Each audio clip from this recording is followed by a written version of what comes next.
Paling dipayun. Mohon dipayun. Mami masih muda ya? Biasanya jajapan.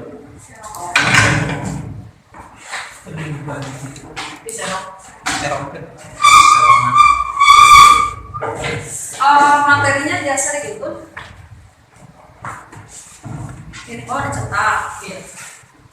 Sama itu disetan upami anu kamari kita dicetak fokus dari dicetak sadana karena dicetak sarang eta bisa sama kan kalau kemarin kesepakatannya sama Bro Thomas ini akan menjadi produk buku katanya seperti itu ya. Nah mungkin ya kemarin juga perlu kita revisi apakah di referensi gitu apa harus diperluas gitu atau mengapa dulu mahasiswa ya mana bapak hari dia sampai lagi ya langsung mangga Pak Panji mangga baru mah ini jumlahnya berapa orang untuk kelas ini? 10 yang belum hadir? yang belum hadir Yoga izin Mana? kemala Dalam rangka? panen apa? Panen apa? Dari tahu sama gitu. Jangan ya panen apa tuh.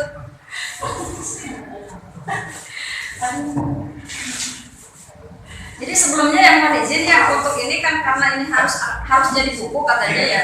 Jadi referensinya harus tertuang, harus ada, bukan hanya di daftar pustaka sebenarnya. Termasuk pengutipan sebenarnya harus diperhatikan. Apakah misalkan pengutipan langsung di dalam kutipan yang kita kutip gitu ya, nanti akan otomatis terangkum dalam daftar pustaka. Jadi mekanisme penulisannya bisa menggunakan referen. Kalau di aplikasi di laptop gitu ya, atau yang sudah memiliki Mendeley bisa Mendeley. Jadi otomatis gitu kerekam ke daftar pustaka. Itu juga akan terhindar dari plagiasi nantinya kalau misalkan ini dibukukan jadi menjadi buku gitu ya. Kemudian diajukan ke SBN untuk proses cetak nomor induk pokok bukunya gitu, nanti kan akan dicek plagiasi. Kalau misalkan ini masih ada yang kutipan dari Mbak Google seperti itu ya, dia akan terdeteksi. Nah, mungkin kita akan sama-sama perbaiki baik dari pertemuan pertama sampai hari ini. Kalau memang ini akan menjadi buku kan harus diperhatikan tata penulisannya begitu. Maka untuk selanjutnya ya kita akan simak sama-sama yaitu terkait dengan kontribusi peradaban dan pemikiran Islam bagi kebangkitan Eropa. Jadi kita sering mendengarnya sebagai kebangkitan Renaissance gitu ya.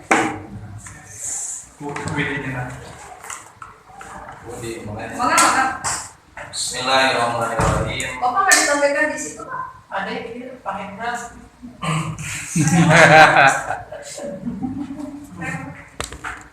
Sambil jalan aja. Ya silakan Pak. Sambil duduk. Panggil duduk Pak jalan.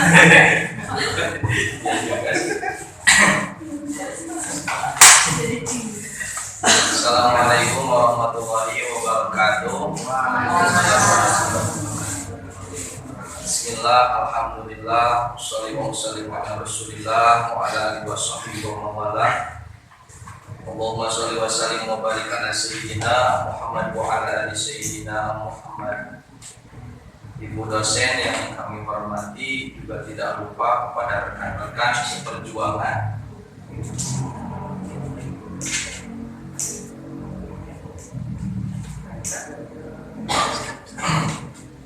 Kita panjatkan puji syukur kepada Allah Subhanahu wa taala yang mana atas qudrat iradatnya kita semua bisa kembali melaksanakan aktivitas pembelajaran setelah kemarin kita semua menikmati liburan ya, dan alhamdulillah pada hari ini kita belajar kembali ya, menuntut ilmu yang mana pada kesempatan kali ini kelompok kami akan membahas tentang kontribusi peradaban dan pemikiran Islam bagi kebangkitan Eropa. Nah, di sini kita akan mengetahui bagaimana interaksi historis antara peradaban Islam dan Eropa mempengaruhi perkembangan budaya, politik, dan sosial di kedua wilayah tersebut. Kemudian kita akan mengetahui proses masuknya peradaban Islam ke Eropa. Nah, untuk materi pertama akan saya sampaikan sendiri, yaitu tentang Islam dan Eropa. Sebelum kita mengetahui lebih jauh, kita akan mengetahui terlebih dahulu tentang Islam, yaitu secara lugah atau secara bahasa. Islam itu berserah diri kepada Tuhan. Dalam Al-Quran, Islam juga disebut dinullah, atau agama Allah. Kemudian pengertian Islam secara terminologis adalah agama Allah yang diwahyukan kepada Rasulnya sebagai petunjuk bagi umat manusia agar memperoleh kebahagiaan di dunia dan di akhirat. Agama ini muncul pertama kali di wilayah Arab, yaitu 610 Masehi, yang ditandai dengan diterimanya wahyu Al-Quran yang pertama di Mekah oleh Nabi Muhammad SAW. Sejarah perjalanan umat Islam mengalami pasang surut, baik dalam bidang politik maupun dalam bidang ilmu pengetahuan peradaban Islam. Melihat pasang surutnya umat Islam tersebut, Harun Nasution membagi perjalanan sejarah umat Islam ke dalam 3 periode. Perjalanan Islam itu terbagi menjadi 3 periode, yaitu periode klasik dari 650 sampai 1250 Masehi. Periode pertengahan merupakan periode kemunduran umat Islam. Di periode tengah ini Islam mengalami kemunduran, yaitu sekitar tahun 1250 sampai 1800 Masehi. Nah, kemudian periode kebangkitan kembali atau bisa disebut dengan periode modern, yaitu tahun 1800 sampai sekarang. Pada masa kejayaan umat Islam mencapai puncaknya, bangsa Eropa masih dalam kegelapan dan kemunduran. Jadi ketika Islam sedang berjaya, bangsa Eropa justru sebaliknya mengalami kegelapan, kemunduran dalam peradaban. Hal ini disebabkan karena ajaran dogmatis gereja yang begitu kuat dan sangat berpengaruh. Pemimpin gereja pada saat itu banyak terlibat langsung dalam mengenai urusan dan unsur-unsur kenegaraan. Jadi pahamnya itu paham dogmatis gereja. Bahkan para pemuka agama Kristen pada masa itu bersifat otoriter, dalam memaksakan kehendak dan pendapatnya. Salah satu contoh kekuasaan gereja adalah apabila berpendapat akan menanggung akibatnya, seperti yang dialami oleh Ilma Nikolaus yang mengatakan bahwa matahari adalah pusat raya dan bumi mempunyai 2 macam gerak. Galilei yang menemukan pentingnya akselerasi dalam dinamika penemuan. Mereka ini menggoncangkan gereja sehingga ia harus dihukum mati karena tidak sesuai dengan pendapat gereja. Jadi intinya, ketika ada orang yang berpendapat tentang keilmuan, dia itu tidak sejalan dengan pendapat gereja, maka akan dihukum. Nah, kalau di sini kan kita bebas, selagi itu pendapat diiringi dengan ilmunya, ya diterima meskipun tidak sama dengan pemerintah. Kemudian setelah itu kita akan mengetahui proses masuknya peradaban Islam ke Eropa. Pada tahun ke-6 Hijriah, Nabi mengirimkan utusan kepada raja dan ratu dari negara tetangga. Utusan itu dikirim ke Kaisar Bizantium, Raja Siprus, dan Makaukas. Raja Persia, sehingga dari ajakan inilah Islam mulai dikenal di belahan dunia lainnya. Kontak antara dunia Eropa dan Islam semakin menemui puncak ketika masa kepemimpinan Umar bin Khattab. Khalifah kedua ini mengutus Khalid bin Walid dan Amr bin As untuk melancarkan peperangan ke berbagai wilayah sekitar Jazirah Arab dan motivasi meluaskan wilayah kaum muslimin. Kesadaran dunia barat akan adanya peradaban Islam sebenarnya telah dibangun oleh Rasulullah sejak masa awal dakwah Islam pada tahun ke-6 Hijriah. Nabi mengirimkan utusan kepada raja dan ratu dari negara tetangga. Utusan-utusan itu dikirim ke Kaisar Bizantium. Nah, jadi ketika Eropa mengenal ajaran Islam itu pertama kali dari Nabi, ya, ketika Nabi mengirimkan undangan-undangan kepada para pembesar-pembesar, ya, kaisar, raja dan sebagainya. Kemudian selanjutnya, ekspansi demi ekspansi telah dilakukan oleh umat muslim, sekalipun ekspansi wilayah agak terhenti pada masa Utsman bin Affan serta Ali bin Abi Thalib akibat persoalan politik di kalangan umat muslim sendiri. Akan tetapi itu tidak menyurutkan semangat mempertahankan wilayah kaum muslimin yang telah diambil alih ke mereka. Penaklukan selanjutnya dilakukan pada pemerintahan Bani Umayyah. Jadi istilahnya itu, ya, penaklukan suatu daerah, ya, untuk mengenalkan Islam ke daerah tersebut. Pertama ada Andalusia atau Spanyol. Islam pertama kali masuk ke Spanyol pada tahun 711 Masehi melalui jalur Afrika Utara. Spanyol sebelum kedatangan Islam dikenal dengan nama Hispania, kemudian disebut Andalusia. Ketika negeri subur dikuasai bangsa Vandal, dari perkataan Vandal inilah orang Arab menyebutnya Andalusia. Dalam proses penaklukan Spanyol terdapat 3 pahlawan Islam yang dapat dikatakan paling berjasa memimpin satu pasukan ke sana. Ada 3 pemimpin Islam yang berani itu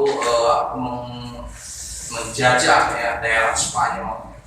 Mereka adalah Tariq bin Malik, Tariq bin Ziyad, dan Musa bin Nusair. Tariq disebut sebagai perintis dan penyelidik, sedangkan Musa sebagai pengirim pasukan, sementara Tariq bin Ziyad lebih banyak dikenal sebagai penakluk Spanyol karena pasukannya lebih besar dan hasilnya lebih nyata. Tariq bin Ziyad itu orang yang paling unggul karena mempunyai pasukan besar dan nyata menaklukkan Spanyol. Kemudian daerah selanjutnya yang diekspansi umat Islam yaitu Sisilia. Dunia Kristen Latin ini merasakan pengaruh Muslim melalui Sisilia. Serangan pertama ke Sisilia tahun 652 Masehi, ketika kota Sirakusa dimasuki dan kekuasaannya tenggelam saat itu juga. Pada tahun 803 Masehi, kota Palermo dapat dikuasai umat Islam. Penaklukan daerah Italia terus berlangsung hingga mencapai antiklimaks pada abad ke-9, yaitu pada tahun 871 Masehi. Saat kota Bari dilebut kembali oleh pasukan Kristen dan menjadi pertanda berakhirnya kekuasaan mereka, baik di bidang sastra, seni, industri, dan bidang-bidang yang lain. Kemudian selanjutnya yaitu kedatangan orang-orang salib di timur Islam.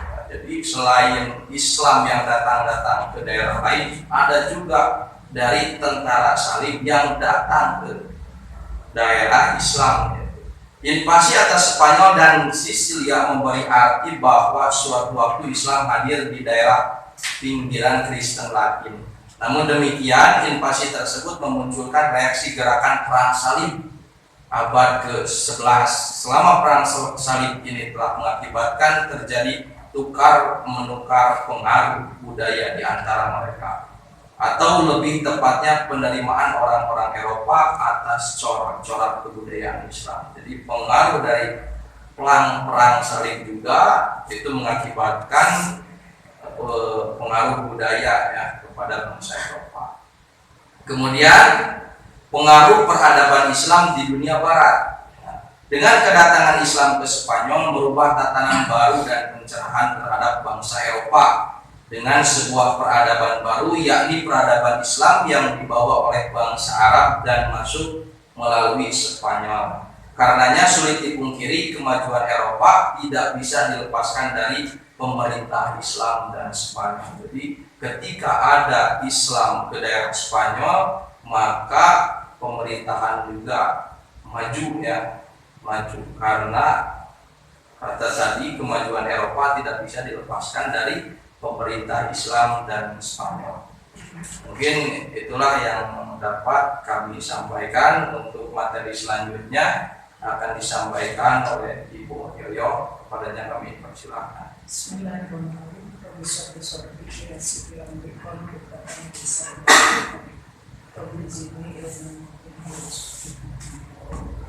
bisa melanjutkan paparan yang tadi, yaitu kedatangan orang-orang salib di timur Islam.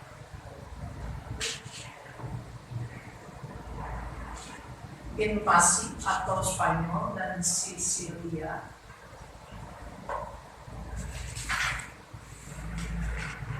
memberi arti bahwa suatu waktu Islam hadir di daerah pinggiran Kristen Latin. Namun demikian, invasi tersebut memunculkan reaksi gerakan perang salib abad ke-11. Selama perang salib ini telah mengakibatkan terjadi tukar menukar mengambil budaya di antara mereka, atau lebih tepatnya penerimaan orang-orang Eropa atas warga budaya mereka Islam.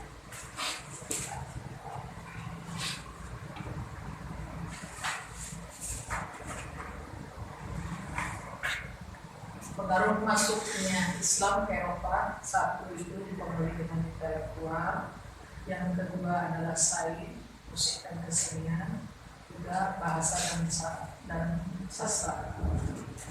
Yang pertama intelektual, penerjemahan yang dilakukan oleh umat Islam dari berbagai bahasa terkait dengan filsafat dan ilmu-ilmu lain yang mengatakan umat Islam mencapai puncak kejayaan. Dari produk penerjemahan yang kemudian diintegrasikan dengan teks-teks Al-Quran dan hadis serta umumnya, pencapaian di bidang keilmuan sampai pada puncaknya. Di antara yang cukup terkenal dengan terkenal adalah Yahya al-Fikri, yaitu beliau wafat tahun 2203 atau 815 Masehi, yang banyak menerjemahkan buku-buku kedokterannya, pemikiran Yunani seperti Kitab Al-Hayawan atau buku tentang makhluk hidup, dan menulis karya yaitu Plato. Yang pertama yaitu dari bidang filsafat. Islam di Spanyol telah mencatat satu lembaran budaya yang sangat brilian dalam bentahan sejarah Islam. Ia berperan sebagai jembatan penyeberangan yang dilalui menuju pengetahuan mengenai Arab ke Eropa pada abad ke-12. Minat terhadap filsafat dan pengetahuan mulai dikembangkan pada abad ke-9 Masehi selama pemerintahan penguasa Bani Umayyah yang kelima, yaitu Muhammad bin Abdul Rahman 832 sampai 886 Masehi. Tokoh utama pertama dalam sejarah filsafat Arab Spanyol adalah Abu Bakar Muhammad bin Al-Asaid yang lebih dikenal dengan Ibnu Bajjah. Tokoh utama yang kedua adalah Abu Bakar bin Tufail, penduduk asli Wadi Asam, sebuah dusun terpencil yaitu di sebelah timur Granada, dan wafat pada usia lanjut tahun 1185 Masehi. Bagian akhir pada abad ke-12 Masehi menjadi saksi munculnya seorang pengikut Aristoteles yang terbesar di belakang filsafat grafisme, yaitu Rusd dari Cordoba. Pada abad ke-12 diterjemahkan buku Al-Qanun karya Ibnu Sina dari Ibnu Al-Qasim di kedokteran. Pada akhir abad ke-13 diterjemahkan pula buku Al-Hawi karya Rajib yang lebih luas dan lebih tebal dari Al-Qanun. Yang kedua, Said Abbas bin Ahmad bin Lana termasuk dalam ilmu kimia dan astronomi. Dia orang yang pertama kali menemukan pembuatan kaca dari batu. Ibrahim bin Yahya al-Nakos terkenal dalam ilmu astronomi, yaitu perbentangan. Dia dapat menentukan waktu terjadinya gerhana matahari dan menentukan jarak antara tata surya dan bintang-bintang. Dalam bidang sejarah dan geografi, wilayah Islam bagian barat melahirkan banyak pemikiran. Ketiga, musik dan kesenian. Jadi di Eropa juga sudah masuk adanya itu musik dan kesenian. Dalam bidang musik dan seni suara, Spanyol mencapai kecemerlangan dengan tokohnya Alhassan bin Nafi yang dijuluki Jirba. Setiap kali diadakan pertemuan dan jamuan, Jiriyat selalu tampil mempertunjukkan kebolehannya. Dia juga terkenal sebagai pengubah lagu. Ilmu yang dimilikinya itu diturunkan kepada anak-anaknya, baik pria maupun perempuan, dan juga kepada budak-budak, sehingga kemasukan tersebar luas. Yang keempat, bahasa dan sastra. Bahasa Arab telah menjadi bahasa administrasi dalam pemerintahan Islam di Spanyol. Di antara para ahli yang mahir dalam bahasa Arab, baik keterampilan berbicara maupun tentang bahasa, yaitu Sayyidah Ibnu Malik pengarang Alfiyah, kitabnya Ibnu Harun, Ibnu Al-Hajj, Abu Ali Al-Isindiri, Abu Hasan bin Uskur, dan Abu Hayyan Al-Jarnati. Salah satu bukti pengaruh ilmu kesehatan dapat dilihat dari ketergantungan Eropa yang terus-menerus kepada kedokteran Arab hingga abad ke-15 dan ke-16. Ditunjukkan dengan daftar buku yang dicetak. Dari semua daftar itu, pertama adalah komentar Ferrari dan Brando, seorang guru besar di Papua, atas bagian dari konjuknya. Ensiklopedi besar karangan Al-Raji, karangan Ibnu Sina. Amal dicetak pada tahun 1473, lalu pada tahun 1475, dan pada cetakan yang ketiga, bahkan seluruh karya Galen dicetak. Dalam karya Ferrari dan Brando, misalnya Ibnu Sina lebih dari 30.000 kali. Al-Raji dan Galen masing-masing 1.000 kali, sedang Hippocrates hanya 100 kali. Dengan demikian, kedokteran Eropa abad ke-4, ke-15, ke-16 masih merupakan kedokteran yang sedikit lebih luas dari sekedar perpanjangan kedokteran Arab. Pada tahun 1500, buku itu sudah dipublikasikan dalam cetakan yang ke-16. Karena masih terus digunakan hingga tahun 1650, buku itu dipandang sebagai karya dalam bidang kedokteran yang paling banyak dipelajari sepanjang sejarah. Buku ini diikuti oleh karya-karya terkenal dari masa lainnya, termasuk beberapa karangan Al-Raji, Rusyd, Ibnu Ishaq, dan Al-Iqam. B. Kemegahan fisik. Sudah menjadikan konsekuensi logis dari sebuah kemajuan keilmuan adalah pesatnya pembangunan fisik yang disertai dengan nuansa arsitektur yang megah, baik di bidang laboratorium, istana, tempat ibadah, perpustakaan, maupun terkait dengan pertanian. Orang-orang yang memperkenalkan aturan hidrolik untuk tujuan irigasi. Kalau dari dam untuk digunakan mengecek curah waduk dibuat untuk konservasi. Pengaturan hidrolik itu dibangun dengan memperkenalkan roda air asal Persia yang dinamakan Naura atau Spanyol Noria. Namun pembangunan fisik yang paling menonjol adalah pembangunan gedung-gedung seperti pembangunan kota, istana, masjid, pemukiman, taman-taman. Di antara pembangunan yang megah adalah Masjid Cordoba yang dibangun Abdul Al-Rahman III dan kota Granada yang cantik dan megah dengan istana Al-Hamr yang sangat terkenal di dunia, istana Jabalia di Saragossa, tembok Toledo, istana Al-Ma'mun, dan masjid Seville. Cordoba juga terkenal dengan universitasnya, yaitu Universitas Cordoba dibangun oleh Al-Hakam II Abdul Rahman III 961 sampai 1909. Pembangunan irigasi yang baik memacu produksi, baik pula sehingga mereka dapat membangun kebun tebu, apel, padi, jeruk, anggur, dan sebagainya. Karena maju teknologi, Spanyol mampu membangun beberapa kota dan Indonesia yang berkembang. Walaupun akhirnya Islam terusir dari wilayah barat dengan cara yang sangat panjang, tetapi Islam telah memegangi gerakan kebangkitan di Eropa. Gerakan kebangkitan kembali budaya demokrasi pada abad 14 Masehi yang bermula di Italia, gerakan reformasi pada abad 15 Masehi, rasionalisme pada ke-17 Masehi, dan pencerahan atau Al-Qur'an pada abad ke-18 Masehi. Ya, paparan dari untuk kami, mudah-mudahan bisa dipahami dan bisa dilakukan. Itu mungkin sesi yang selanjutnya adalah sesi tanya jawab. Mungkin bukan. Silakan kalau ada yang menambahkan, mungkin ada yang menambahkan. Bapak Ibu sedikit ya, karena ini forum diskusi, sebenarnya diskusi itu tidak hanya terfokus pada pemateri sebenarnya. Jadi jika Bapak Ibu sudah punya pemikiran lebih luas terkait dengan kajian yang kita bahas hari ini supaya disajikan dan ditampilkan di forum kelas ini. Jadi kalau pembelajaran itu, kalau secara pengertian belajar itu memahami sesuatu yang asalnya belum paham gitu, supaya kita itu paham semuanya karena memang disajikan dalam satu kelas yang sama. Jadi Ibu Haji sama Bapak hanya bertugas untuk menyajikan materi, tetapi pemahaman atas apa yang disampaikan hari ini kita harus pahami semuanya sama gitu, karena ini proses pembelajaran yang nanti akan dievaluasi dalam bentuk UTS nantinya. Sederhananya seperti itu, tetapi pemahaman lebih luasnya ketika disajikan tentang materi ini yaitu kontribusi peradaban dan pemikiran Islam bagi kebangkitan Eropa ya. Sebenarnya kan ini masih ada kaitannya dengan materi yang sebelumnya, yaitu kontribusi dan peradaban Islam pada Spanyol ya, waktu itu Spanyol. Nah yang Spanyol siapa tuh Harita? Kalau Kos Harita, Bapak ya? Bapak. Jadi meskipun Bapak belum menikah, saya di sini Bapak. Udah saya menikah, belum menikah. Kalau ini Bapak, padahal itu belum maksudnya kayak lain sama Bapak, jadi Bapak. Bapak itu harus nikah aja. Udah ya? Udah nikah?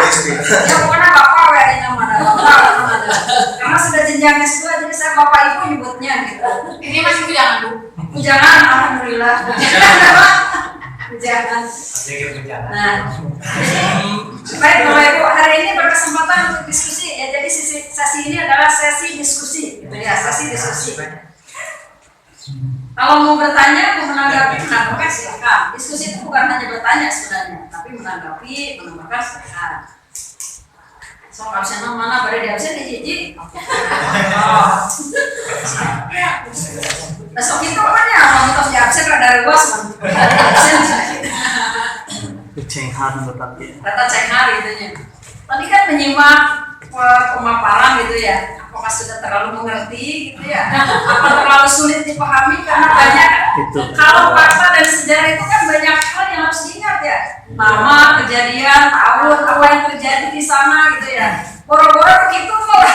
Istilahnya juga Bu ada. Nah, istilahnya ada Papaliwut gitu ya. Tapi yang di sini ya, di garis merahnya adalah kontribusi peradaban. Kontribusi ya, jadi apa yang menjadi sumbangsi dari pemikiran Islam terhadap kebangkitan Eropa. Kalau misalkan hari ini kita menganggap Eropa jadi rujukan umat Islam gitu ya, baik dari dunia kedokteran, filsafat atau ilmuwan, gitu hari ini kita menuju ke Eropa. Padahal pada saat dulu ya terjadi hari ini kita ceritakan bahwa justru pada saat sebelum kebangkitan Eropa itu dia apa? Diberikan atau sumbangsinya itu dari pemikiran Islam sebenarnya. Nah, bagaimana upaya kita untuk kembali merebut itu? Jadi berkiblatnya ke Islam ini mata. Bapak Ibu ada pertanyaan? Ya silakan. Biasanya Bu Haji harus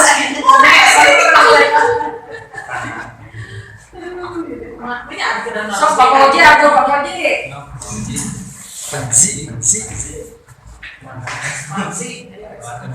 Ekspansi.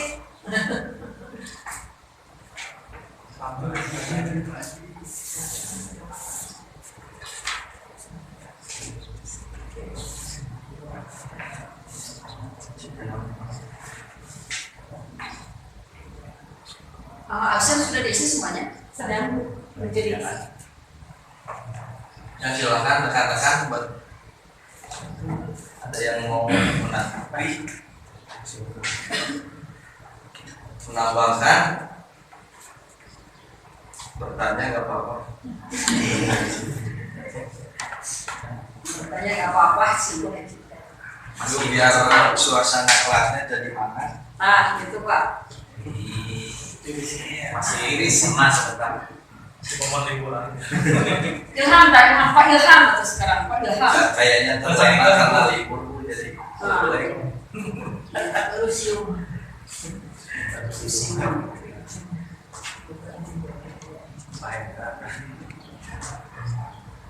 Pak Hendra. Pak Kosma. Jadi cuman. Mana Pak Kosmanya? Haji. Bapak? Iya. Siapa namanya Pak? Haji. Wajib. Makosna. Kirang ada pemajuan. Aja. Jadi sebenarnya begini Pak sebenarnya. Ketika saya juga di Bu ngajar, saya ngajarnya pemikiran dan peradaban Islam. Ini di luar ini ya Pak, di luar konteks. Sebelum Bapak berpikir bertanya tentang apa gitu. Nah saya kan sempat berpikir, ini sebenarnya bukan bidang kajian saya gitu Pak. Dan area prima kan di pendidikan Islam. Tapi mungkin sebagai dasarnya belajar tentang peradaban dan pikiran. Tapi kalau lebih concernnya dalam kami berbicara tentang identitas keilmuan, ini adanya di Bu Mas Rifah sebenarnya, yaitu Bu Mas Rifah S3 nanti kaitannya dengan studi Islam, studies Islam. Jadi banyak yang belajar tentang pemikiran tentang Islam. Bahkan konsep keilmuannya juga nanti fokusnya di pemikiran dan peradaban Islam. Nah, tetapi karena ini tugas ya Pak, mau tidak mau saya belajar kembali terkait dengan ini. Nah, kemudian sebenarnya sebagaimana yang disampaikan di pertemuan bersama saya pada saat itu, di tingkat S2 itu kan tidak hanya memahami, tidak membuktikan teori, artinya kita tidak memahami siapa pelaku sejarahnya, waktunya kapan, tetapi kita menganalisis dari segi kontribusinya, begitu kontribusinya. Kalau tadi di sini sudah disajikan beberapa kontribusi ya, bagaimana pemikiran Islam itu berkontribusi pada kebangkitan Eropa. Salah satunya dari segi bangunan, salah satunya seperti itu ya. Jadi arsitektur, kembangan fisik di sini sudah ada ya. Yang kalau kita suatu saat berkunjung nanti ke Eropa ya Pak, atau ke Spanyol khususnya ada Masjid Cordoba misalkan. Nah Cordoba itu dari desain kurang masjid kan khasnya ada menaranya seperti itu ya, kemudian bangunannya seperti itu. Nah ini juga salah satu kontribusi Islam terhadap kebangkitan Eropa, termasuk istana-istana megah yang berdiri baik di luar negeri sebenarnya ataupun di kita sendiri, sedikit banyak itu dipengaruhi oleh pemikiran Islam pada saat mendirikan bangunan. Kemudian yang lebih ini lagi ini nih Bu, di filsafat, di pemikiran. Jauh. Nah kalau filsafat Barat itu kan mengandung atau mempelajari atau meyakini aliran filsafatnya itu positivisme. Bapak Ibu ada yang pernah mendengar positivisme? Iya. Ya. Apa Pak? Sesuatu yang kan Bapak pernah mendengar? Ya. Positif Pak, bukan positif hati ya, bukan positivisme ini. Jadi aliran Barat ya meyakini terkait dengan filsafat positivisme.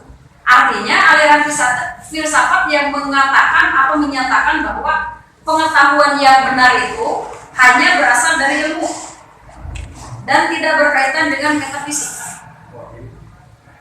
Ya, filsafat positivisme itu mereka itu berpendapat bahwa pengetahuan yang ada di dunia ini itu tidak berkaitan dengan metafisik. Sementara kalau misalnya kita berbicara tentang salah satu bukti sejarah peradaban, Ibnu Sina contohnya. Ibnu Sina ya, Pak ya. Nah tadi juga disinggung, Ibnu Sina itu adalah salah satu bukti kontribusi Islam, pemikiran, khususnya dalam pemikiran, yang memberikan kontribusi besar pada kebangkitan Eropa. Salah satunya apa? Ibnu Sina itu memberikan kontribusi apa? Saya kedokteran ya. Yang lebih tepatnya sebenarnya bukan hanya di kedokteran, Ibnu Sina itu terkenal sebagai filsafat di bidang sosiologi juga sebenarnya. Nah, yang salah satu pembedanya antara pemikiran filsafat Islam dengan filsafat Barat, kemudian kita merujuk pada salah satu contoh tokoh, misalkan Ibnu Sina. Kalau tadi berbicara tentang aliran positivisme, mereka itu berkeyakinan bahwa segala sesuatu ilmu pengetahuan yang ada di muka bumi ini hanya bersumber dari akal, rasio ya Pak, filsafat Barat. Sementara Ibnu Sina memberikan pemikiran gini. Jadi Ibnu Sina seorang filosof muslim pernah menyatakan, jika ada persoalan yang terlalu sulit bagiku atau terlalu sulit bagiku, nah gitu ya, aku biasanya pergi ke masjid dan berdoa, kemudian memohon kepada Yang Maha Pencipta agar pintu yang tertutup segera dibukakan, kesulitan yang menghampiriku segera disederhanakan, dan pada saat tiba itu aku kembali ke rumah, kemudian menghidupkan lampu dan menenggelamkan diri dengan membaca dan beribadah. Nah sementara filosof Prancis yang kita mengenalnya sebagai Auguste Comte, kita filsafat barat salah satunya itu, yang mengusung paham atau aliran positivisme itu menyatakan bahwa sesuatu yang tidak bisa diamati berarti tidak ada. Berarti ini berkaitan dengan metafisik tadi ya. Sementara pemikiran barat sebenarnya ini dibuktikan oleh kebangkitan masa Eropa. Ketika kita menelusuri bahwa perputaran matahari. Nah, itu kan sebenarnya di dalam Al-Quran sudah jelas ya Pak. Dan sudah ada dibuktikan secara konsep wahyu metafisik sebenarnya itu. Nah, ketika mereka sebelumnya tidak percaya atas itu, dan hanya mereka mempercayai bahwa adanya itu karena ada apa? Karena ada ilmu pengetahuan mereka, tetapi itu bisa terbantahkan dengan metafisik yang tertuang di dalam Al-Quran. Jadi Al-Quran itu sebelum mereka atau kaum Eropa, kaum Barat menemukan temuan tentang itu, Islam sudah membuktikan sebenarnya. Sehingga kalau kita berbicara tentang Ibnu Sina kalau Bapak Ibu tadi mengenalnya sebagai pakar kedokteran gitu ya Pak, pakar kedokteran. Nah, hari ini kan sebenarnya banyak penyakit-penyakit yang katanya tidak ditemukan obatnya ya Pak. Ya Pak, laras tuh. Banyak penyakit-penyakit aneh yang susah ditemukan obatnya. Sementara kalau kita berkunjung kemana Pak, ke Arab Saudi ya Pak, bahkan rumah sakitnya kosong. Itu semua. Di orang kan rumah sakitnya Pak, dari mulai BPJS sampai itu gitu kan. Nah, apa yang membedakan sebenarnya dari sana Pak? Keyakinan, ideologi, Atau dari penamaan juga Bu, rumah sakit. Jadi yang masuk ke rumah itu pasti Kalau di Arab apa hospital? Baitus Syifa. Oh, itu sih Pak, obat. Jadi Rumah rumah sehat. Rumah sehat. Rumah obat. Dia lebat ke rumah eta teh sehat gitu. Nah, ini sebenarnya Pak membantah pemikiran Barat bahwa ternyata bagi kita sebagai seorang Muslim, kalau penyakit itu cukup apa? Cukup apa? Kenapa di Arab misalkan jarang orang yang sakit?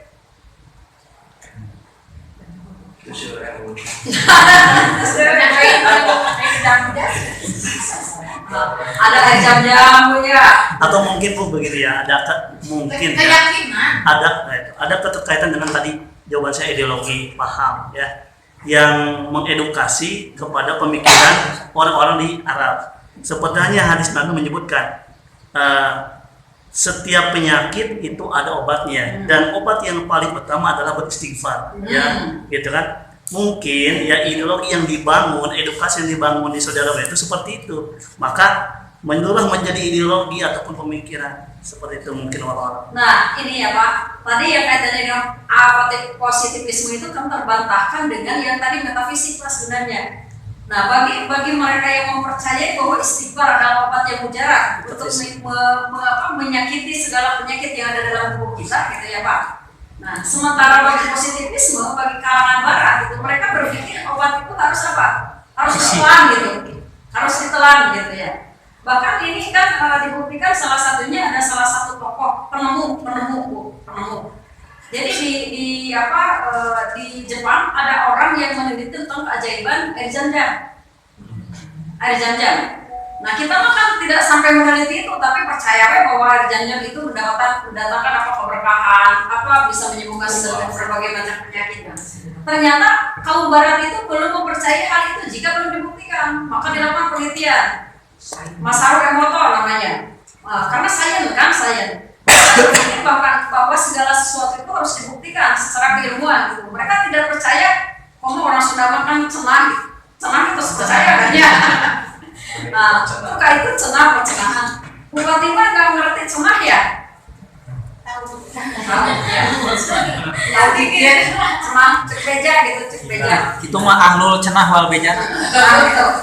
Nah, Masaru Emoto tuh membuktikan keberkahan air Zam-Zam. Jadi ternyata keberkahan air Zam-Zam itu bisa menghasilkan keberkahan, airnya suci, kemudian bisa menjadi obat segala penyakit. Itu adalah salah satunya. Yang pertama, hasil riset membuktikan air Zam-Zam itu berada tepat di pusat apa itu teh? Pusat. Nah, itu di Baitul Haram di situ ya. Kemudian orang-orang yang datang ke sana, ada tidak yang berani berkata-kata kasar atau berani melakukan tindakan maksiat atau tidak? Tidak.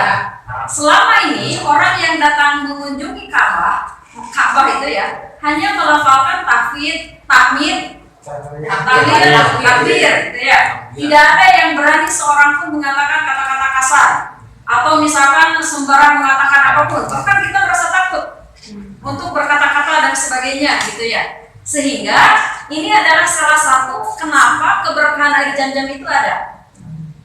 Kemudian yang kedua, di Mekah itu di Ka'bah itu kan tidak pernah berhenti orang untuk beribadah, bahkan full 24 jam. Orang berkeliling, gitu ya, berkeliling Ka'bah dan sebagainya. Nah ternyata itu pun akan menjadi filosofi bagi kita bahwa tubuh kita itu 70% itu terdiri dari air. Jadi bagaimana kita bisa memberikan energi positif bagi tubuh kita yang mengalir dalam tubuh kita dengan ucapan, tindakan, perbuatan baik yang kita lakukan akan kembali ke kita. Bahkan pemikiran pun akan berpengaruh terhadap diri kita. Pemikiran positif gini nah. Sok aya iya mah fibes positif fibes gitu katanya Pak. Fibes Pak kenal kita positif fibes. Jadi itu hal yang membedakan dengan pemikiran Barat Bu. Bahwa kita meyakini sebenarnya apa yang ada dalam tubuh kita itu pikiran kita yang membuat kita merasa sakit. Lalu Ibu jangan nyeri Mustafa, aku ya darah tinggi atau mamam asin, nah ibu terus nyebatkan atau mamam asin, nah itu terus begitu. Padahal tubuh kita itu terdiri dari 70% air dan akan terpengaruh dengan apa yang kita lakukan, baik perbuatan, ucapan atau apapun yang akan kita lakukan itu akan kembali ke diri kita. Pak Bu, ada seperti ini. Saya masuk hari ini jam 1:30, setengah dua, ada anak tebu. Abi itu namanya ya cara sangat.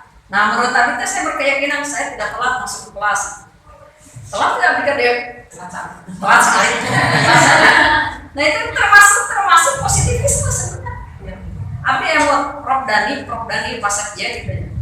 Pernah tidak kita berpikir bahwa seseorang itu menyukai kita atau kita kemudian kesimpulan kita merumuskan orang ini tidak suka ke kita. Orang ini suka kita. Kesimpulan siapa yang menyimpulkan itu? Kita kan ya, diri sendiri. Padahal orang lain itu tidak pernah menyatakan baper. Nah, filsafat Islam yang tadi dicontohkan oleh Ibnu Sina mengatakan jika sesuatu kita akan kembali kepada Allah. Ini adalah resep kedokteran sebenarnya yang dikembangkan oleh apa? Ibnu Sina. Ini bertentangan dengan konsep filsafat Barat yang mengatakan tadi ya positivisme yang tadi mengatakan sesuatu yang tidak ada, yang tidak bisa diamati berarti tidak ada. Bahkan mereka kan tidak mempercayai keberadaan Tuhan karena sifatnya metafisik kan. Mereka itu tidak mempercayai Tuhan karena sifatnya metafisik. Tetapi di balik itu semua, kalau kita banyak mencerna, membaca banyak tokoh-tokoh Barat yang kemudian beralih meyakini tentang adanya Islam setelah menemukan fakta yang mengejutkan.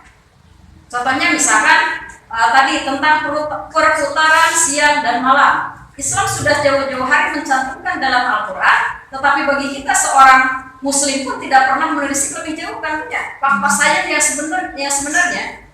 Bahkan orang lain kan mengulik sampai menemukan. Nah ini yang harus menjadi pemikiran kita semuanya. Bagaimana Islam berkontribusi pada perkembangan atau kebangkitan Eropa pada saat itu yang kemudian pada hari ini harus kita adopsi oleh kita semuanya sebagai pemikir milenial pada hari ini. Kan Bapak Ibu tos di S2-nya enak Pak Bu. Nah, bukan hanya memahami bahwa Ibnu Sina adalah pakar kedokteran. Bapak di mana Bapak? Oh, Bapak Ahmad. Kita sampai pukul 3 kan ya? Nah, sok pengambil web nyari sebelah yang mereka masukkan. Terus kita soalnya dengan suara ibu. Emangnya nyabut nyerosnya terlalu cepat ya Bu? Cekap lagi. Ya kalau abdi mau pamit di kelas iya Pak, jadi nyerosnya talut tapi menerangan. Pernah yang nyeros Bu, Ibu kalau menjelaskan terlalu cepat, gitu terus. Cekapu kan sebenarnya. Ya nanti dikurangi intonasinya. Ibu melewat, ibu narasa. Cekapu.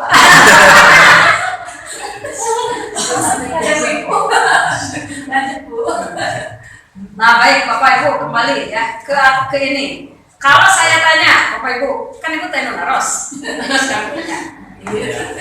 Ibu Haji dan Bapak kan sudah menyampaikan materinya kaitannya dengan kontribusi. Ibu sudah mendengarkan apa yang sudah dijelaskan. Terus Bu? Nah, mana ya di sana? Ibu yang terang di sana. Suara sendiri pangker itu kapayun dan ada. Yes Bu, secara ya Bu, upami aya dina ya apa? Belajar itu jangan tegang Bu. Semakin tegang kita tidak mendapatkan apapun. Bahkan dalam kondisi tegang kita akan melakukan sesuatu yang tidak diinginkan. Ibu teh tegang punya ujian, pengen berat sana kelar, tetap tegang teh. Sampai kamu belajar supaya mendapatkan apa yang seharusnya kita dapatkan. Ibu Haji Yoyo hadir ya. Bu Siti Fatimah, ini mah masih gadis ya, tapi saya panggil ibu dari kelas. Bapak Hamidah apa itu? Ibu Hamidah. Ibu sudah menikah? Bapak sudah punya cucu? Alhamdulillah. Ibu Ai Kartini, Ibu sudah menikah ya Bu? Butuh tanah opat Bu. Abdi ini putra 5 Pak. Ibu Anai Fatimah.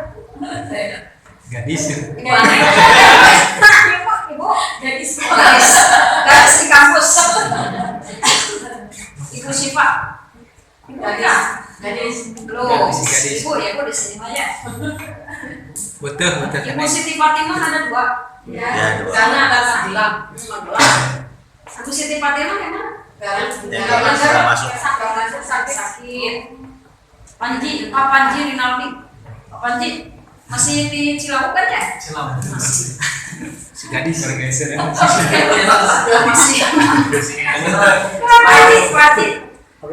Bapak dari mana Pak? Chandra Mata. Sukaregan kota Nggak ulang? Di Muhammadiyah sepeda. di SD Walimi. Pak Revi. Pak Revi. Dari mana Pak? Dari Kalimantan. Kalian mau Bapak?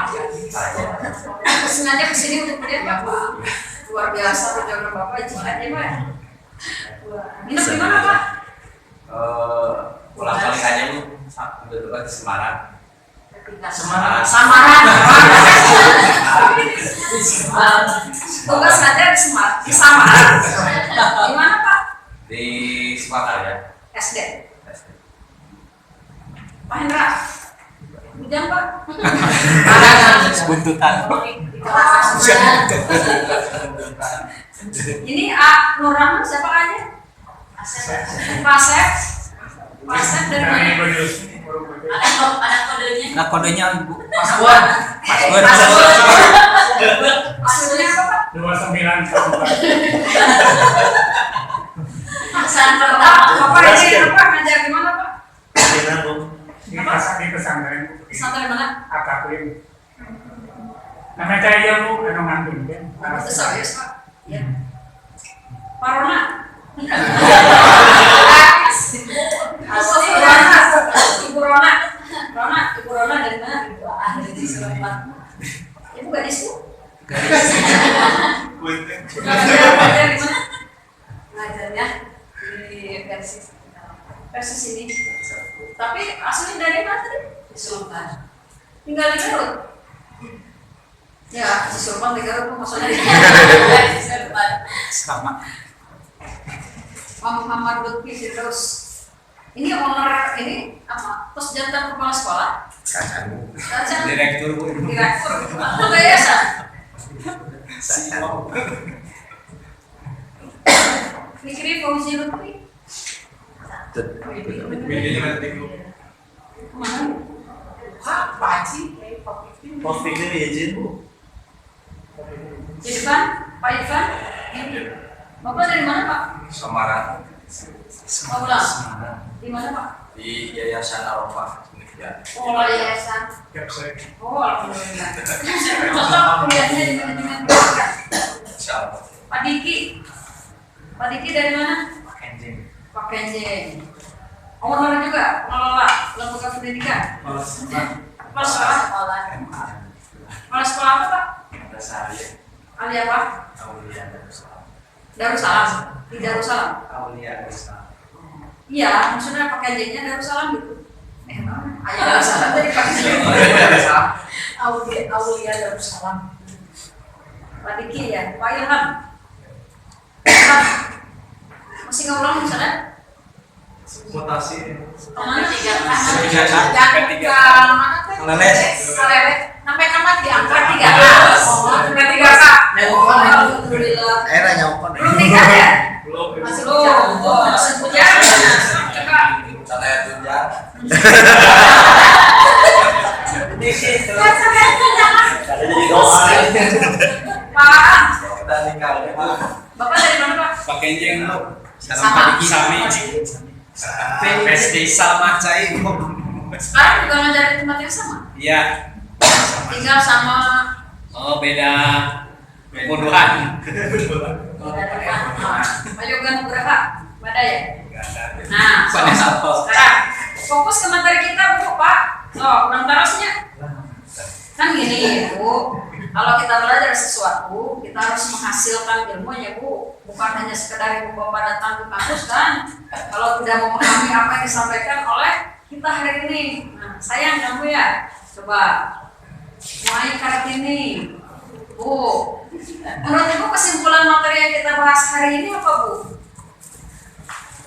Menurut Ibu aja, Bu. Menurut Ibu, ya?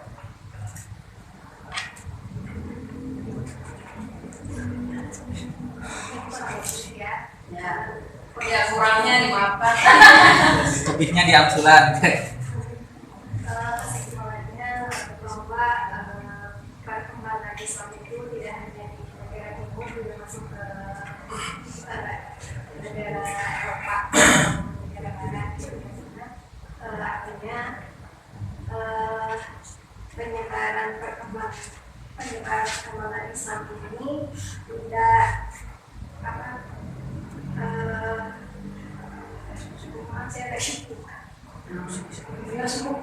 Udah terasa malu. Kurang fokus. Nah, Bapak Ibu gini ya, sebenarnya kalau kita berbicara tentang konsep critical thinking itu kan harus menjadi bagian dari kita hari ini. Critical thinking, Bapak Ibu ya, sebagai salah satu abad 21 itu salah satu menghasilkan kita itu berpikir kritis. Nah, tetapi memang sayangnya budaya Indonesia, Bapak Ibu yang dulu pernah kecil, terutama Abi, yakin orang dulu, Pak. Jadi dulu itu kan konsep asuhan pola asuh tempo dulu, Bu ya. Segala sesuatu kan serba pembalik, Bu ya. Samali. Pembalik.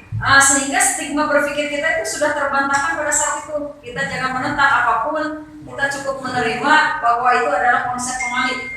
Nah, termasuk begini, Bu, ketika misalkan Bapak Ibu dulu Abi misalkan terjatuh, jualin Pak. Lebih sisakan, kan nangis nih. Orang tua itu kan apa yang dikatakan orang tua zaman dulu? Nah, itu apa yang rugi, Bu? Pemain dulu bisnis, jep tuh bawa anak klub. Nah, itu ya. Atau misalkan kita terbentur pada benda, jep gitu ya, Bu. Gitu ya. Nah, sehingga stigma itu sedikit banyak berpengaruh pada kita. Yang pertama, kita tidak berani mengutarakan pendapat. Kirang pede. Nah, kirang pede. Yang kedua, kita cenderung tidak berani dan selalu melimpahkan kesalahan pada orang lain. Zaman pengasuhan dulu mah. Yang kedua, contoh pengasuhan tempo dulu, Bu. Yang hari ini kita harus berpikir, Bu, bahwa itu suatu kesalahan. Nah, jika saya misalkan ayam mencolek di Lawapanto, cenah Nonton jodoh. halangan jalan. ada tidak penjelasan dari orang tua dulu ke kita? Tidak ada. Tidak ada kan, Bu? Sehingga kan ruang berpikir kita itu tidak berkembang pada saat itu. Iya. Ya. Atau hal-hal lain, contohnya apa? Anak gadis tidak boleh makan cau sisina Ibu. Ada yang pikiran suara dengan Bu, anu karepet, Kenging, padahal orang tuh pemilih tuang kan. Nah, itu adalah stigma yang memang mungkin sudah terbangun dalam diri kita sehingga ketika kita bermasuk pada ruang-ruang terbuka seperti hari ini, rada segan untuk bertanya, takut salah, takut ditertawakan, takut pertanyaan saya nyeleneh seperti itu ya. Padahal tidak ada seorang pun yang akan menertawakan. Bahkan percaya Pak Bu, ketika saya berbicara salah, Bapak Ibu mungkin sudah melupakannya. Tapi saya masih ingat, saya pada saat itu saya mengatakan ini. Padahal bisa jadi Bapak Ibu sebagai pendengar sudah melupakannya. Tapi ketika pemikiran itu selalu hadir pada diri kita, sehingga tidak menimbulkan keberanian kita untuk mengatakan apa yang sebenarnya ingin saya utarakan. Versi itu Pak Bu. Nah, Aina kembali ke mata kuliah pemikiran dan peradaban harus di mana ini berkontribusi pada kebangkitan Eropa. Tak pembahasan eta. Kalau P, so apa kesimpulannya? Pengalaman saya. Ya, ini sudah kesimpulan dari perkuliahan kita hari ini. Yang saya dapatkan yaitu kontribusi Islam di Eropa itu yaitu pertama ada tadi 4 pengaruh. Yang pertama intelektualnya, kemudian sains, kemudian musik dan kesenian, dan yang terakhir bahasa dan sastra. Itu kesimpulannya itu ya, kontribusi Islam di Eropa. Ibu yang di Pengkrates ada Bu? Bu sudah kenal? Hamidah. Bu, Ibu Kontribusi. Bu Hamidah. Kesimpulannya, mohon. Apa yang Ibu dapatkan dari perkuliahan kita hari ini? Ini terkait dengan bukan dia Pak. Kesimpulannya, kontribusi Islam di Eropa itu bahwa kita banyak mengalami dulunya Islam itu banyak mengalami kemajuan di Eropa, contohnya dalam bidang kesehatan, teknologi, dan sebagainya. Tapi mengapa akhir-akhirnya itu mengalami kemunduran di Eropa itu? Ada berbagai faktor yang menyebabkan kemunduran. Terus pusat peradaban Islam di Eropa itu puncak perkembangannya budaya dan Islam terjadi pada masa pemerintahan Bani Abbasiyah. Itu yang berawal dari kreativitas penguasa Bani Abbasiyah sendiri. Itu yang didapat dari kesimpulan hari ini. Ibu Pak Panji lah. Panji.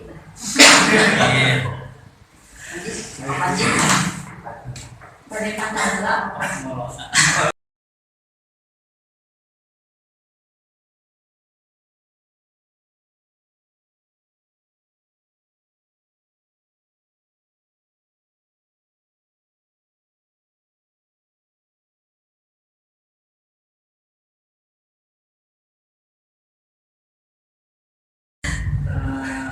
Ternyata Spanyol itu sebelum kedatangan Islam ya dengan namanya Asbania, atau Andalusia yang tadi makalah riwayat tadi teh.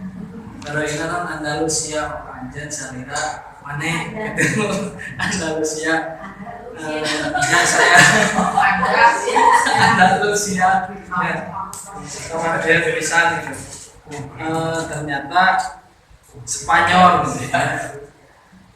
Kemudian banyak sekali dari kemajuan pemikiran, pengaruh dan masuknya Islam ke Eropa, baik dari segi intelektual, sains dan bahasa serta sastra, baik juga dalam bidang musik dan kesenian. Demikian. Nah tadi dibahas tidak musik kesenian itu seperti apa yang kemudian berkembang di poinnya Bu? Bukan, dulu di FPK gabung ke grup hard rock itu no? Habis dong Marawis. Nah Bapak Ibu di Spanyol atau di Eropa ada kesenian salah satunya apa Bu? Kemudian melingkar-lingkar tapi tetap menggunakan ini Rebahan, Nah seperti tarian sufi ya Pak. Tapi kan kalau kita melihat itu jenis musiknya itu sebenarnya diadopsi dari pemikiran Islam. Kalau misalkan kita mengenal di Indonesia Maya Hadroh, terus Marawis kan harus ditepakkan terbalasnya itu. Nah kalau kita sering melihat tarian-tarian di Spanyol, kiki tuan mau atau dari sebatnya. Tapi kalau kita melihat jenis tarian dengan alat musiknya, sebenarnya itu sedikit banyak dipengaruhi dari pemikiran Islam, termasuk tadi bangunan. Untuk membuktikannya, apakah bangunan-bangunan di Eropa itu dari Islam atau tidak? Ya kita harus mengontrak langsung ke sana Pak. Ya, kayak apa gitu? Studi banding kayak apa? Studi banding kayak apa?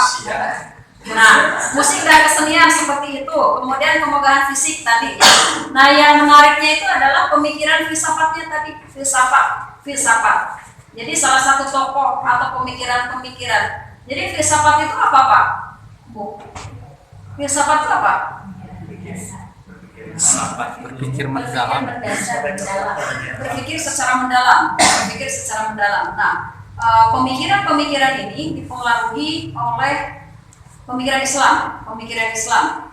Yang tadi disampaikan juga ada beberapa. Salah satunya adalah Ibnu Rushd, Ibnu Sina, kemudian ada Muhammad Ibn Ar-Rahman, tokoh yang lain juga banyak yang memberikan kontribusi. Nah, Bapak Ibu PR-nya adalah ketika Bapak Ibu mencermati hari ini bahwa ternyata Islam itu kan pernah jaya. Islam itu pernah memberikan kontribusi, bahkan berpengaruh atau memberikan kontribusi pada kebangkitan Eropa. Kira-kira bagi Bapak Ibu hari ini yang masuk kuliah pada jurusan manajemen, kontribusi yang bisa kita implementasikan apa? Seperti apa Pak? Pak Hendra belum. Pak Hendra kan punya yayasan. Tadi itu yang punya yayasan Bapak Kenjeng. Pak Diki kan punya yayasan Pak. Yang pertama yang harus diimplementasikan setelah kita mempelajari hari ini pada proses pengelolaan lembaga pendidikan Islam apa Pak?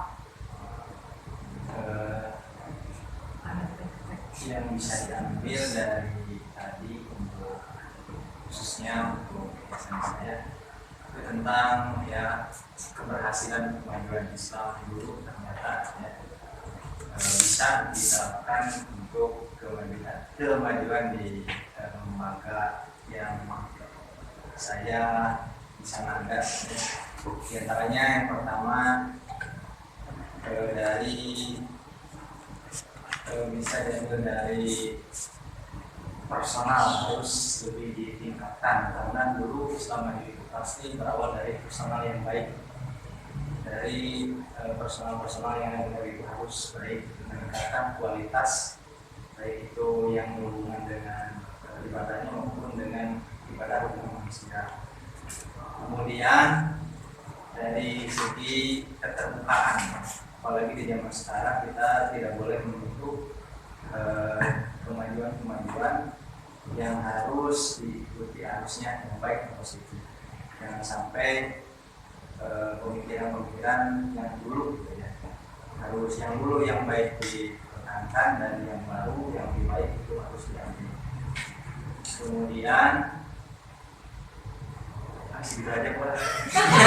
kemudian apa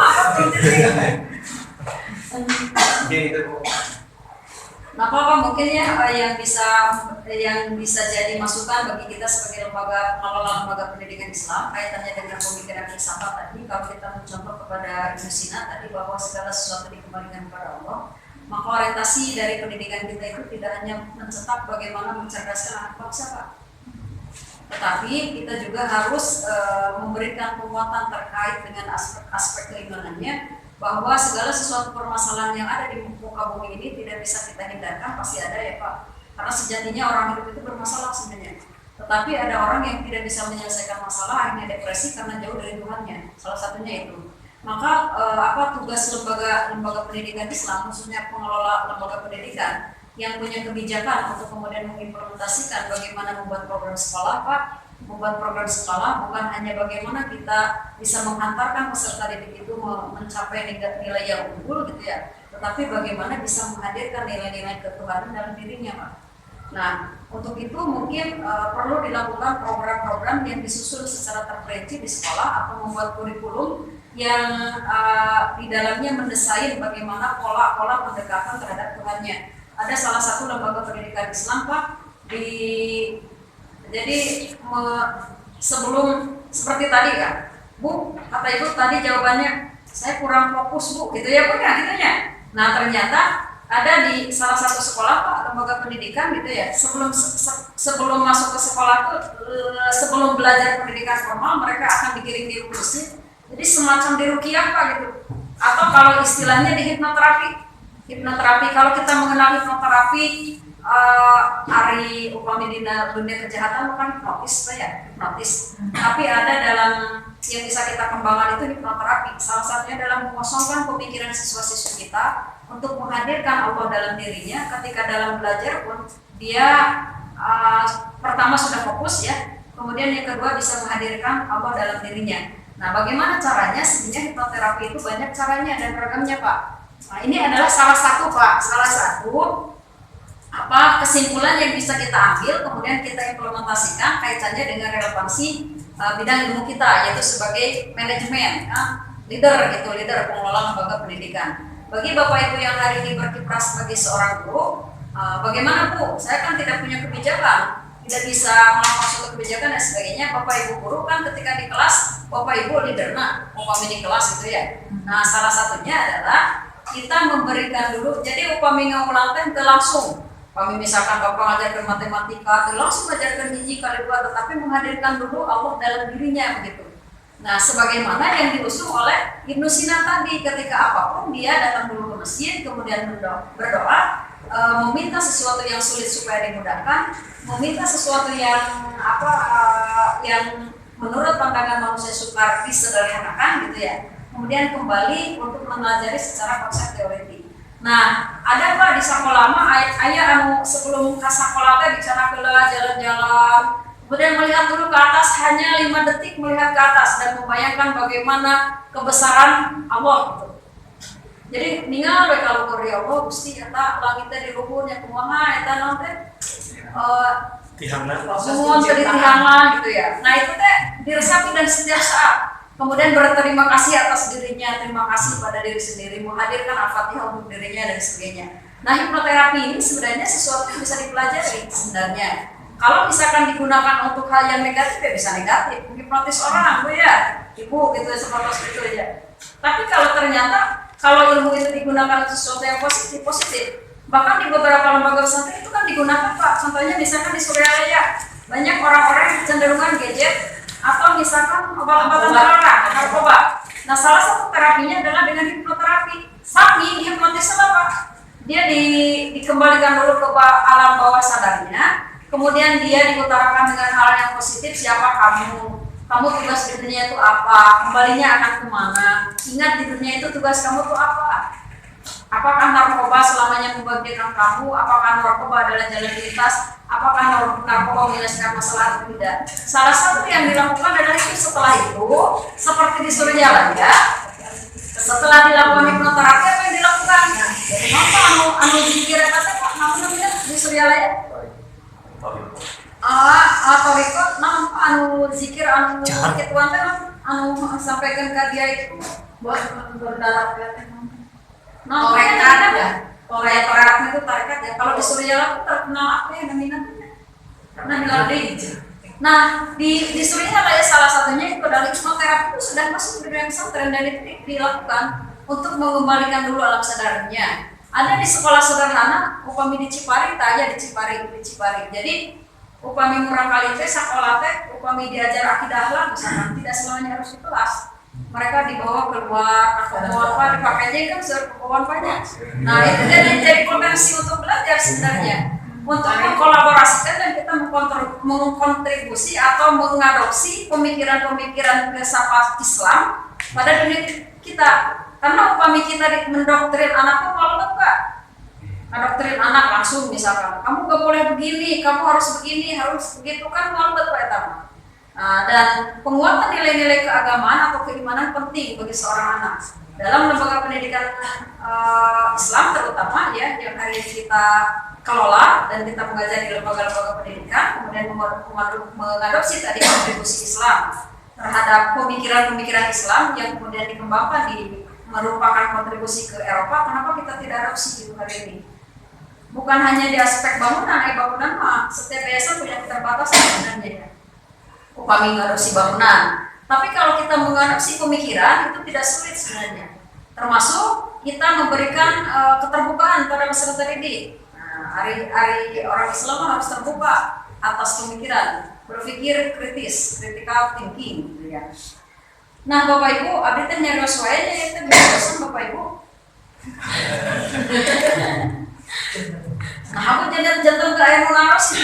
Aku menaros kayak itu. Makanya Asik Bu, asik. Apa Bu? Ini ya, kadang-kadang kita satu di terapi di pondok kita, terus kedua SQ dari Gimnastiar sudah, tapi itu prosesnya sudah sebenarnya sebenarnya kembali lagi dengan pemikiran pribadi masing-masing. Terus kedua, kalau kita misalnya ada tausiah, ada ceramah, nggak tahu orang lain mah, tapi bagi kita sok ada bagi orang tua masuk minimal, tapi bagi anak-anak kalau sudah sholat dikasih tausiah, gurunya yang sudah senior pasti sekali, tapi kadang-kadang suka ngantuk.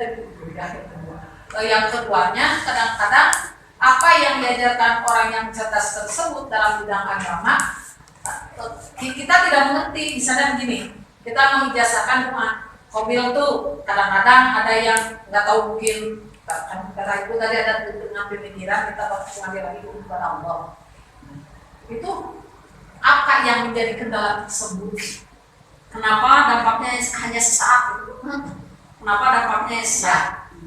Bapak Ibu, kalau Bapak Ibu yang kaum milenial, lagu yang disukai lagu apa? Anji. Anji? Oh, Anji. Oke guys. Pertemuan Ya, kita bikin romantis. Sampai hafal betul liriknya dan ketika ada baru ada yang suka juga sudah mengikuti. Kira-kira apa faktor penyebabnya kenapa kita sampai hafal lirik itu? sering kan? Berulang, kenapa ya? sering Karena itu dilakukan atau didengar secara berulang-ulang. Jadi tidak bisa kita melakukan suatu pola satu kali kemudian kita menginginkan hasil yang maksimal gitu. Jadi polanya harus berulang-ulang, Sebagaimana ketika kita menghafalkan sesuatu, misalkan, upami ayeuna orang hafal doa-doa tertentu, kenapa kita menjadi hafal betul atas doa itu? Karena sering dilantunkan. Doa yang sering dilantunkan apa? Kebaikan dunia akhirat robbana atina fid dunya hasanah wa fil akhirati hasanah wa qina adzabannar. Cukup sekian, terima kasih. Nah, itu ya Pak. Jadi sebenarnya tidak bisa hanya sesaat. Nah, contohnya ilustrasi sederhananya seperti itu. Kenapa kita bisa menghafal lagu sampai lirik dan ininya tuh hafal. Bahkan ketika instrumennya baru muncul di musik di mobil, misalkan orang terus mengikuti lagu dia. Nah itu karena apa? Karena kita sering mendengarnya berulang, sehingga kita merasa menyukai, menghafalkan secara lirik, melafalkan, akhirnya kita hafal. Nah kalau misalkan dalam konsep pembelajaran, ketika kita ingin menanamkan nilai-nilai keimanan pada anak, bagi diri kita, bagi siapapun, sebenarnya keimanan itu kan tidak bisa termaktub. Kurang dapat hidayahnya kapan dia punya? Nah semua orang juga harus saling mendoakan, makanya begitu. Nah kita harus melakukan berulang. Kalau kita melakukan itu hanya sesaat dan ingin menghasilkan dampak pada saat itu, sepertinya tidak mungkin. Karena Rasulullah juga melakukan pola-pola itu secara kebiasaan dan berulang-ulang. Kalau kita berbicara tentang itu, tapi mudah-mudahan kalau kita berbicara hidayah, kita tidak pernah tahu ya kapan kita mendapatkannya, kemudian di saat apa dan di saat seperti apa dan kepada siapa Allah akan memberikannya. Maka kita senantiasa harus meminta itu kan sebenarnya. Tapi kalau dalam pola pendidikan atau pengajaran kita tidak bisa melakukan dalam satu kali waktu, maka harus berulang dan continue. Itu pun yang dilakukan seperti tadi di Suryalaya. Orang yang terapi itu tidak sembuh dengan satu kali. Bahkan ada tergantung stadiumnya. Kalau dia misalkan memang sudah sangat kecanduan, berapa lama dibutuhkan. Ada juga yang akan kembali seperti itu setelah keluar, ada juga yang kembali seperti itu. Nah, pola-pola itu yang harus kita ingat adalah di pembiasaan dan kontinuitas. Seperti itu. Nah, Bapak Ibu, kesimpulannya pada hari ini yang kaitannya dengan kontribusi pemikiran dan peradaban Islam pada kebangkitan Eropa. Yang pertama tadi dilakukan oleh perdagangan, kemudian transmisi ilmu pengetahuan atau transisi antara ilmu pengetahuan, kemudian pengaruh intelektual dan filosof, kemudian tadi seni dan musik, kemudian bangunan fisik ya, bangunan fisik. Nah, tapi tanpa interaksi ini mungkin perkembangan Eropa itu tidak akan terjadi dengan cepat. Dan tidak akan memiliki ciri yang sama seperti yang kita kenal hari ini. Oleh karena itu penting untuk mengakui peran penting Islam dalam membentuk dunia modern yang kita tinggali saat ini. Mau tidak mau, Eropa harus mengakui bahwa kebangkitan Eropa diawali dengan kontribusi Islam. Nah, tugasnya hari ini bagi kita sebagai mahasiswa di manajemen pendidikan, bagaimana upaya-upaya atau kontribusi yang dilakukan oleh pemikir Islam pada saat itu kita adopsi, kemudian kita terapkan pada ruang lingkup kita, baik di lingkungan pendidikan ataupun pada diri kita sendiri. Jadi kita berpikir bukan hanya logis, tapi kita juga berpikir metafisik. Yang belum mendapatkan jodoh bukan hanya karena tidak mencari, serahkan kepada Tuhan. Apa sore sahabat di sepertiga malam, nah itu metafisik, itu tidak ada yang tidak mungkin. Yang Pak Panji kan yang membutuhkan trik untuk mendapatkan jodoh Nah Bapak Ibu ya, mungkin itu saja yang kita bahas. Mohon maaf jika ada hal-hal yang kurang berkenan atau kurang dipahami. Kita pasti masih harus banyak belajar lagi untuk mempelajari suatu pemikiran itu. Kalau pemikiran itu kan berkembang, tidak stagnan pada satu titik. Titik kesimpulannya ini tidak, karena ini kan pemikiran. Artinya bisa berkembang tergantung setiap orang berpikirnya itu sampai sejauh mana pemikiran Islam ya. Nah sekali lagi mohon maaf jika ada hal-hal yang kurang berkenan. Ini sebenarnya waktunya udah 10 menit lagi, tapi nggak apa-apa ya Pak, Bu, Yos, beli kertas cepat 10 menit. Atau dari Ibu ada yang menaruh satu. Kisi-kisi. Oh kisi-kisi kan lo?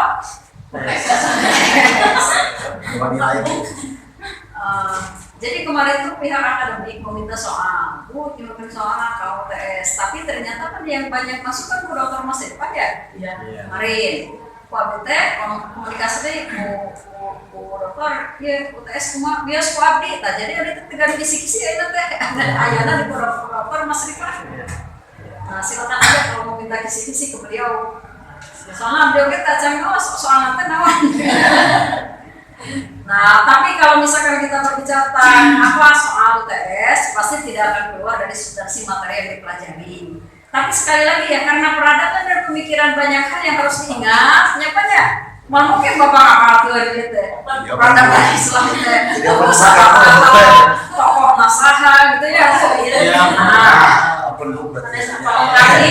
Kalau di tingkat S2 lebihnya kebanyak analisis harusnya, kan tidak bertanya siapa tokoh kebangkitan Eropa ini. Nah, nama Ibu Bakariat tentunya, tapi bagaimana menganalisis kontribusi seperti tadi. Ibu bisa menjabarkan dan menjelaskan dengan bahasa dan pengetahuan Ibu sebenarnya, seperti itu. Ya. Tenang apa? Selama itu urusan dunia, jangan terlalu dipikirkan. Atas, kayak nama buka apa? Yang penting nggak ada usaha dulu dari kita, mengapa dan sebagainya. Tapi untuk UTS biasanya ini sudah di ranah analisis, gitu ya. Analisis bagaimana Bapak Ibu bisa menerjemahkan apa yang dipertanyakan dalam soal. Tidak akan jauh dari situ dan tidak akan jauh dari materi-materi yang kita sudah pelajari. Oh iya Bapak Ibu, upami ini kesepakatan dari Dr. Mas Rifa, kalau kami bertiga berkomunikasi kemarin, ini katanya produknya harus jadi buku. Ya, larasnya. Nah buku itu kan nanti akan ada editing, ada reviewer, itu review untuk sampai akhirnya dikeluarkan, dicetak dan sebagainya. maka referensinya itu harus benar-benar kita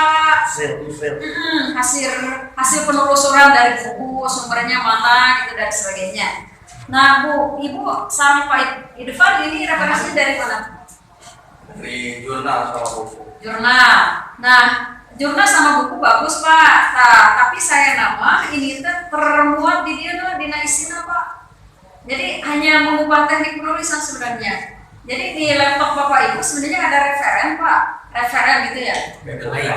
Kayak Mendeley misalkan. Kalau Mendeley bisa Mendeley lebih bagus. Kalau misalkan tidak punya aplikasi Mendeley dengan referen sebenarnya. Misalkan Ibu mengutip satu paragraf atau misalkan menyimpulkan beberapa isi dari buku ini kemudian disajikan dalam makalah ini, ditulis referensinya dari siapa, halaman berapa, nanti kalau Mendeley itu langsung muncul di mana? Di daftar pustaka. Bapak, Mendeley apa Dina itu Pak? Terus gara dengan Alhamdulillah. Berarti jurnal juga sudah biasa ya Pak? Kalau misalkan akhirnya saya meminta jurnal Pak, kita kolaborasi membuat jurnal kaitannya dengan ini kontribusi pemikiran Islam gitu. Tapi udah di ranah aplikatif nantinya penelitian di sekolah mana gitu Pak. terus dibekalan ti Pak Gugun. Atau si bekalan. Kalau sekedar bukan hanya di bekalan Pak, si bekal eta teh nggak digunakan itu. Sebatas laporan kan nggak bekalan anak, Bapak alhamdulillah bekal atau di ini digunakan gitu. Tanya pupasna gitu Pak. Karena Bapak itu nanti ya bukan hanya pada mata kuliah ini, di akhir pun Bapak nanti akan dituntut untuk membuat artikel ya Pak. Ya kami misalkan Bapak Ibu pada siap pada artikel, misalkan pada kolaborasi maka dijawab dari Bu, ayo pada kolaborasi maka siap. Bukan untuk tugas ini Pak, bukan. Ini mah untuk peningkatan kompetensi kita aja, karena tugasnya sudah disepakati kan ya, untuk jadi buku. Bapaknya beli Bapak liar kan Bapak. Enggak usah tugas soalnya. Sampai sekarang mau untuk meningkatkan kapabilitas kita sebagai mahasiswa. Nah Bapak Ibu itu saja ya.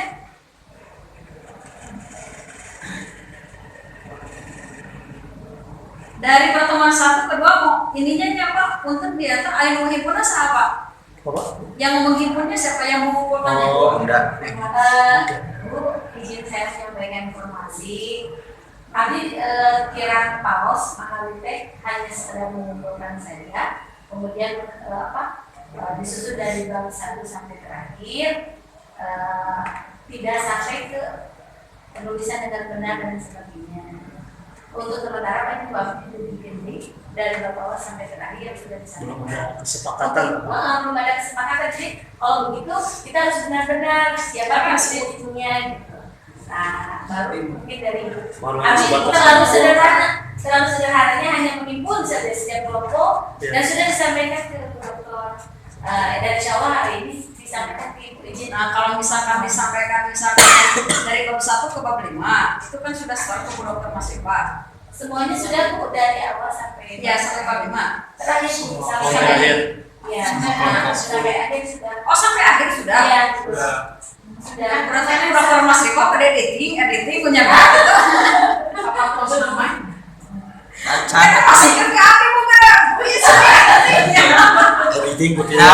Masih kene iya penten masih kene tiasa diperbaiki maksimal. Maksudnya teh nggak apa-apa loh yang sudah kalau misalkan tapi mulai minggu depan atau minggu selanjutnya diperhatikan ya cara pengutipan referensi begitu dan bukunya dari buku apa atau jurnalnya yang kita kutip apa itu supaya nanti teh tidak terlalu banyak nanti penyuntingannya itu tidak terlalu sulit gitu. Ibu dan upamanya buku sampai jurnal kan itu mau tidak mau baca nanti akhirnya kemudian apa yang sesuai dengan kita diambil supaya meningkatkan literasi membaca bagi kita semuanya. Nah itu ya Bapak Ibu, semangat semuanya. Mungkin kita akan bertemu di pertemuan setelah UTS minggu depan. UTS kan ya Pak? Ya mudah-mudahan semuanya berjalan lancar. Insyaallah soalnya tidak terlalu sulit, soalnya tidak sulit banyak. Soal tidak terlalu sulit. Mudah-mudahan tidak mempertinggalkan dan mendeskripsikan apa yang dipertanyakan dalam soal. Tapi biasanya bentuknya analisis ya, bagaimana pendapat saudara, bagaimana pendapat saudara. Gitu. Biasanya seperti itu. Silakan dikembangkan dari pertanyaan itu. Mudah-mudahan hasilnya maksimal dan menjamin kelulusan mata kuliah bagi Bapak Ibu semuanya. A plus. Nah, baik, untuk hari ini juga sekian. Bapak Ibu, mohon maaf jika ada hal yang kurang berkenan. Sekali lagi terima kasih atas kebersamaannya. Kita tutup dengan pembacaan anggaran. Alhamdulillah. Assalamualaikum warahmatullahi wabarakatuh. Waalaikumsalam. Pak Hendra, videonya itu di editing nggak? Soalnya Amin harus Pak Hendra bujak. Itu mah internal kita, Bu. Iya. Itu malah di proses perbedaan kita ya. Milih kayak Pak Hendra. Aku bujang. Aku bujak. Tos sepuluh sih. Ibu terima kasih Ibu sama Bapak yang sudah memaparkan materinya. Untuk pertemuan ke-8 berarti materinya apa? Ke-6 itu lantai kelarnya ya. Peradaban dan pemikiran Islam di dinasti Utsmani Usmani. Turki. Turki Usmani. Pak Fikri. Ibu itu sebenarnya udah siap materinya yang sudah ada. Atas terus dikempelkan.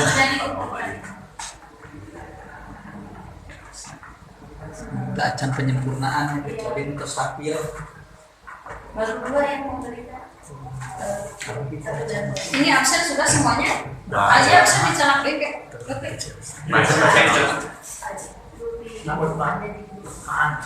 Maka Bapak Ibu sekalian, teman ya. Atur nuhun bisa di. Ibu, ada widiki nanti ingin terus saya apa ini Bu amanat dari teman-teman yang sudah disampaikan di Bapak. Bikin dengar kayak Ibu.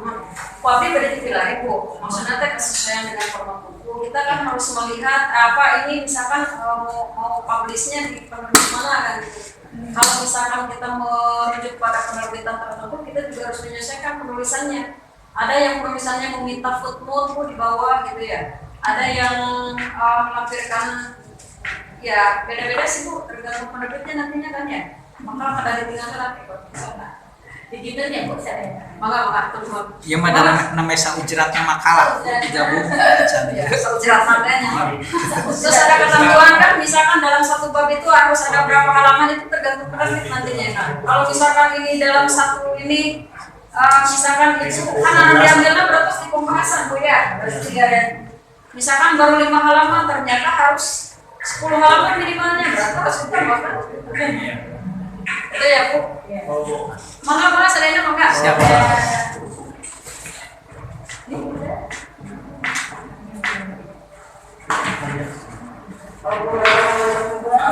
Mangga Bapak Ibu sudah. Ibu pada konten yang ke nomor Ibu. 081 Ya.